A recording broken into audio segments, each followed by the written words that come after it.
Այսպեսի բան չեր եղել։ Ներողություն, դուք քիչ առաջ ուզում եք մտնել եկեղեցի, դռները փակ են, ինչ արձագանքեցին, ինչ եք։ Ոչ մի արձագանք, ոչ մի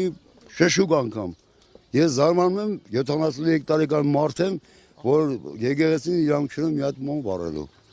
Այսպեսի բան չի եղել։ Որ գաք եկեղեցի դուրս։ Մանավանդ ցերեկով, իհարկե։ Բայց ներսից ով պատասխանեց։ Ոչ մի զայն, ոչ մի պատասխան։ Անգամ ասեցի, որ եկել եմ մոմ վառեմ։ Այս ինչ բանը, որ դռները չի բացում։ Թեկուս իմ առաջ կամ բոլորիս առաջ։ Սա միակ մուտքն է, հա, հետնամասում։ Մի հատ էլ մուտքը, ասում նա էլ է փակ։ Կենտրոնական մուտքը հիմա այն, տեսնում եք, մատուցած են տալիս այն։ Բոլոր մուտքերը փակ են։ Այս երկու մուտքն է փակը։ Դուք զուտ եկել եք որպես հավատացյալ մոմ վառել։ Դե իհարկե, ես միշտ էլ շաբաթը մի անգամ, ամիսը մի անգամ նա է ժամանակ։ Իմ ցանկությամբ ինձ ոչ ոք չի պարտադրում։ Հանուն ասում, մեր եկեղեցին է, մեր սուրբ վայրն է, պետք է գանք գոնե մի հատ մոմ վառենք, մեր հոգուն հանգստություն տանք, մեր սրտին, մեր հոգուն։ Ձեր թեմի առաջնորդին ձերբակալել են, տարել են ծանր հանցագործությունների բաժին։ Ինչ հանցագործություն։ Ոչ մի հանցագործություն չի կատարի, այս հավատալի բոլոր հոգիվորը հանցագործություն կատարի։ Այնն էլ ես անձամբ ճանաչում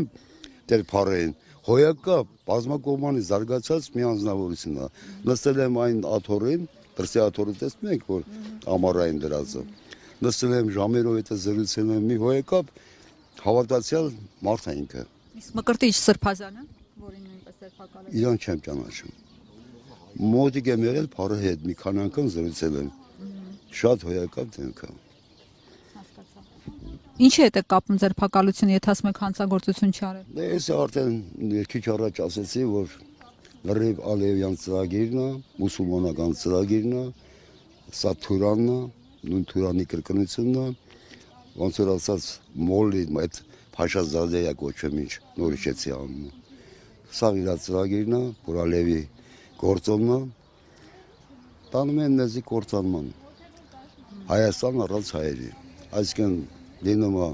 սկզբից Թուրք, Հայաստան, որ հապատակ պետք է լինենք, բիալետ է լինել, շատ։ Շնորհակալ եմ։